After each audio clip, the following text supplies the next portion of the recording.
Hi, we're Wick and Helen. Married for 50 years, been walking the Camino de Santiago since 2007, and grateful to still be going strong in our 70s. This is not a list of things that only older walkers get wrong. These are mistakes that almost every first-timer makes at any age. We just made them first, and we've had 20 years to learn from them. Today, we're telling you what went wrong on that first Camino, why it went wrong, and exactly what we would do differently. Mistake number one, overpacking. Hands down, this is the number one mistake most first-time pilgrims make. And boy, did I overachieve that. I really made a mistake because my pack in 2007 weighed 36 pounds. That's 16.3 kilograms. Most guides and guidebooks will recommend about 10% of your body weight. Well, mine weighed 2.5 times what was recommended. What was in there? Too many clothes, too many toiletries, a whole guidebook, full packages of over-the-counter medication for every possible illness, and way too many vitamins and supplements. Before we got to Roncesvalles, I had already gotten a blister on one of my shoulders from the pack strap digging into it. After hours of walking, I was sore and achy all over, especially my right foot, but we just chalked it up to the aches and pains from that long of a walk. It wasn't until 10 days later that I found out I had a stress fracture in my right foot from carrying so much weight in my pack. We ended up leaving things in donation boxes at albergues and mailing some things ahead to the Santiago post office, general delivery in my name. So here's the rule we follow now and what we recommend to others who ask us.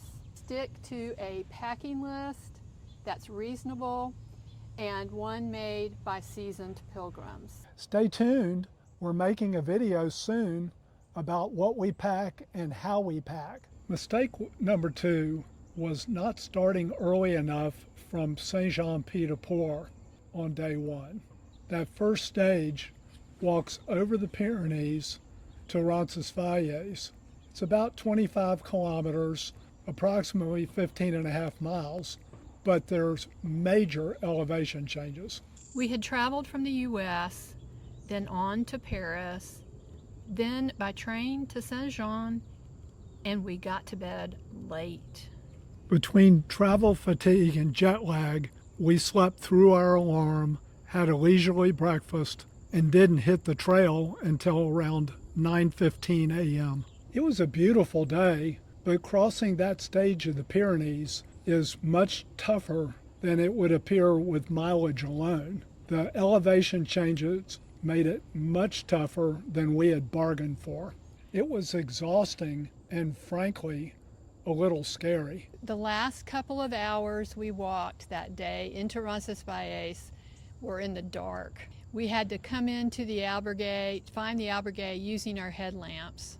We got there just before they closed the albergue for the night.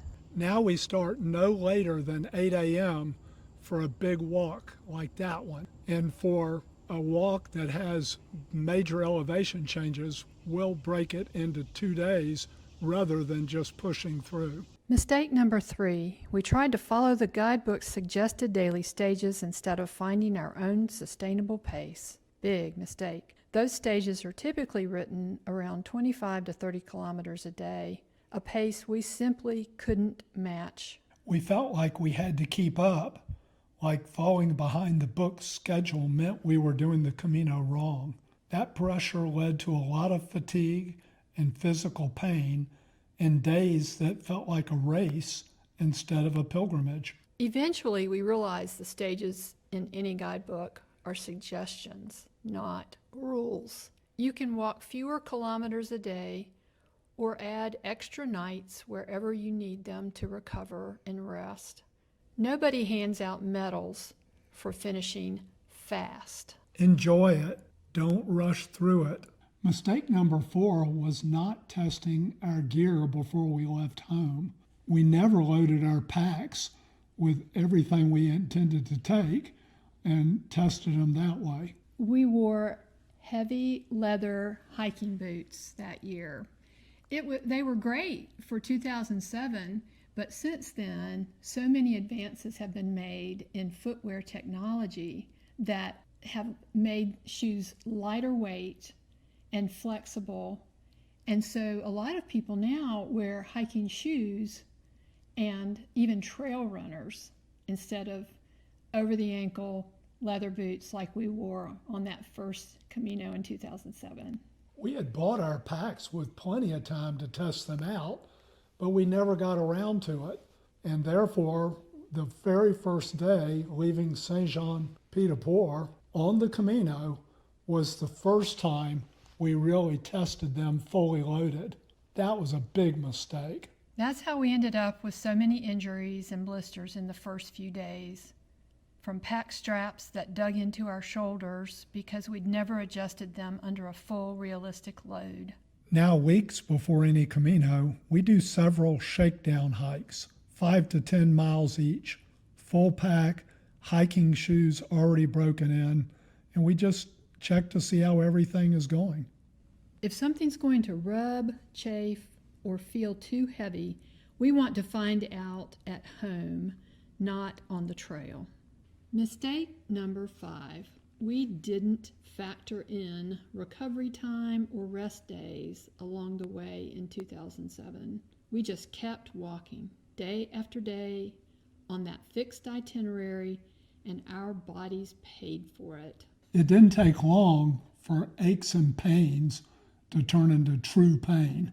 Yes, like my stress fracture. Or my knees. But we had a schedule to keep that we had planned, and so we kept walking day by day. We kept pushing, even though we were feeling terrible and not enjoying this much at all. What we do now is average approximately 1 rest day for each week of walking. And the other thing we do, if we need to, is we walk shorter days in between longer days. So we vary things as required to fit what our bodies need. What we know now is that after 50, recovery takes a little longer. And that's not any kind of a failing, it's just biology. Listen to your body. Don't let your itinerary push you to an injury. It's not worth trying to keep up with a plan if it means having to deal with an injury that ends your Camino. Your itinerary can bend. Your knees are a lot less forgiving. So that's 5 mistakes from our first Camino back in 2007. Overpacking, starting too late, chasing the guidebook's pace, never road testing our gear, and skipping rest days. Nearly 20 years and many Caminos later, we still see first-timers make every one of these mistakes. If you want to see exactly how we train, we've made a video about that recently. I'll put a link to it down in the description box below. Please share in the comments what your rookie mistake was, either on the Camino or another big walk. Thank you for walking with us. And until next time, we'll say, Buen Camino.